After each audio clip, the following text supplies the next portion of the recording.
We are back from the break. Previously on Shelby Shields art class, we did some skin tone mixture. We're getting to the forehead. We're talking about transparency. Okay. So as we move into the nose, if you look in the picture, it makes sense. It's getting redder. It's in that redder zone. So sometimes Mother also goes through like a makeover change. She's like, new identity crisis. You need to change Mom sometimes. It's okay. Notice the directions of my strokes. Even though we're technically just trying to cover, you know, like the value scale, I want you guys to think about your strokes as if you were drawing. So like if I was to try to create volume in the nose, maybe I'll do more curvier horizontal lines, or, you know, use different types of brush strokes. Here's another little tip too, like before I forget. If you want your color to feel darker or not like more matte, do your direction vertical. You can actually get like a color so you can actually see. If you want it to reflect some, for whatever reason, horizontal reads lighter even if it's the same color. Just a little tip. And then diagonal and stuff, they're a little mix of both. Anyway, so let's get... I feel like with the brushstroke directions, it's like sculpting, kind of. Yeah, so think about sculpting. Like if you were to be really weird when Chandler gets here and like stroke her face, okay? What direction would I do to like carve her face? Sculptors and portrait artists are very close in hand. You think kind of the same way. Lots of these comments. I'm gonna get a little bit more pink. I think in this picture she got back from Australia, so she's a little bit more. She went to Australia. It's kind of sad. She like her partner had to move back, and then she went on this beautiful trip, and then she came home. Oh, we're not together anymore. Oh, okay. Oh. I know. Sad. Anyway, I didn't share her business. No, we just heard that. Anyways, so I'm seeing this pink, and you can do this if you see like the same like tone somewhere and you're just like notice it, put it in. Like trust your brain. Like if you see something and you're drawn to do it, go ahead and do it. You don't want to stay in the same zone forever. It gets a little cooler up there, so maybe I'll use white. Ooh, too much. Sometimes you get an abandoned child. Which medium is it that you use? I just use safflower oil. Oh, just the safflower. Yeah. I didn't want to use wood liquid in case it came like hideous and we wanted to change it. You were so nice to volunteer. Oh, well, it as helped a lot the last time as you tribute. did it. It helped me when my mentors would paint on mine. I'm like, oh, it like recorded in my brain. It felt like, you know, those like such small changes. Felt like Dr. House, where you difference. start seeing the neurons and all the things connecting. Never leave this. So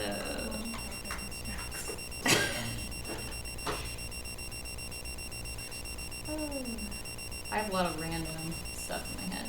Apologize. It's okay. Sometimes feel like Lorelai from Gilmore Girls, where I just have the craziest crap that comes out of my mouth. And you could have like a whole book of references or something. They actually do now, I think, of like the Gilmore Girls references books. All pop culture and all the things. Need to reel that in. Sometimes you make a baby on the spot and just take it away. I'm going to use a softer brush just to kind of show you if you're trying to move the paint around, but you're not trying to like put a ton of paint on. Sometimes you just want to soften, thin it out. If you're like really non-committal like I was in my older, you know, dating stages of being an artist, I'd be like, I'm just kidding. Let's thin you out. And then I'll go back, why did I do that? I should have just left it. But using a soft, like sable they call it, or like a soft synthetic, you can, you know, if you're like, oh, I don't know about the marks from like a heavier brush, then just subtly, you can still think about the directions of your strokes and kind of blending it in certain ways. Isn't that crazy? Kind of fun. So it'll take a couple passes to kind of come through. But let's say you're trying to make a major change. let's say you don't have the patience, like I probably won't, to like do another black and white pass. Black and white's hard because, like I said, if they have all the same value on part, it can feel flat, like in a black and white photo. But anyway, so let's say she doesn't have, you know, this harsh of a line and you want to fix it or whatever. I already have some of this vivid pink. I'll kind of come back over here and put it in there. But let's say we want to change that line. If we want to make major changes, thicker paint, less medium, okay? So I'm going to use that kind of, I need to probably make some more of the skin tone. You could buy pre-mixed skin tone for sure, and I'm being really, try not to use mine, but you still have to consider like, oh, did the skin tone I buy, is it more yellow or more red or more blue? This one's definitely like more orange. For the purpose of learning, I would try to, at least for the first pass, refrain from using a skin tone pre-mix, just for fun. But again, this is supposed to be fun. If you're like, inconceivable, Shelby, be like, what do you say? Oh, never mind, go ahead, here's the skin tone, this is peach, this is tan. Whatever makes it fun. Okay, so this is a little thicker. And I bring out my brush to my photo constantly. My husband will be like, why are there paint smudges on the iPad? I'm like, I don't know. And I get a baby wipe and it just comes off. It's all good. If you get a nice photo print, it can still come off too. So let's say you're trying to make like a bigger change. So I'm gonna leave that because I like the value, but I'm trying to make this a little bit more like blended here. So I'm gonna use more medium, and you know, I'll keep this area the value, but I'm gonna make sure this comes together better. So I have the two different thicknesses of paint, which is like, whoa, Shelby, that's cray. That's okay, as long as you knit them together. If anybody sews, or if you think about like puzzles, things like that, you want to knit them together. Holy, yay! I'm like so impressed with your underpainting. That's great.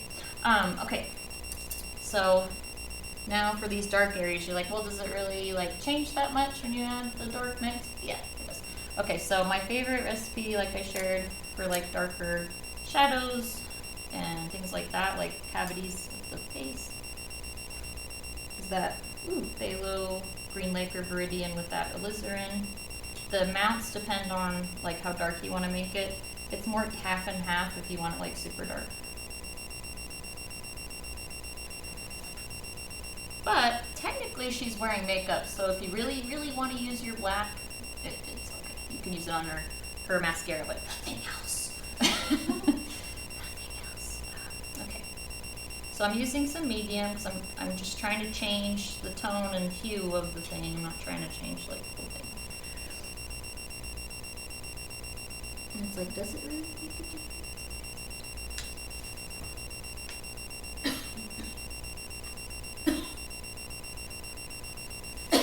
And kudos to all of y'all for doing the GRISAILLE method because it's freaking hard, but it is good. It's a good way to learn. Okay, and then I'm gonna get some of a redder version of it. So I'm gonna lighten my shadow with the cadmium red because I don't want it to get any lighter than like mid-tone red. And I'm moving fast because I want to make sure I can show you guys stuff, and I have lots of, you know, growing paint experience, so like feel free to go again as slow if you'd like.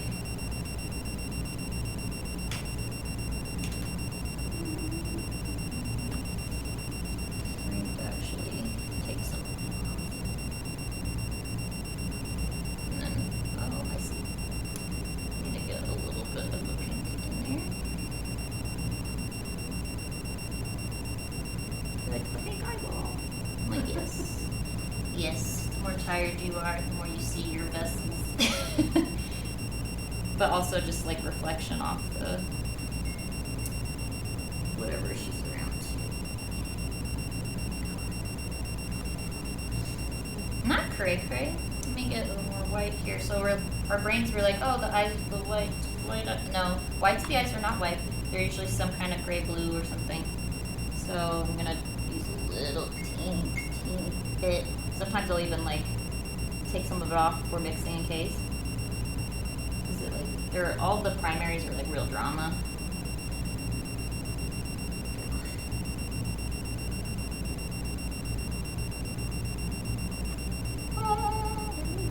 Okay, and then I know her eyes are bluer than the photos, so I'm gonna be a little dramatic. Again, we can wipe this off if you're like, ew, Shelby. Give her the blue white star. Yeah. Do it. I need to actually probably tone this down. So I'm gonna add some of this orange.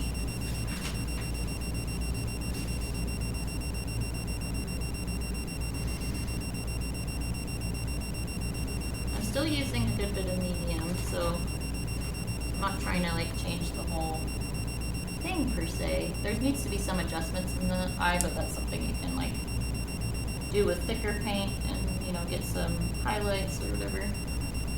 She has like some variations in here. The bottom of the iris always catches a little more light if it's in this direction, and then as it gets what do you call it, closer to like the actual like lid and stuff, it gets darker. So I'm just making like a blue purple shadow. I'm gonna put it in the pupil.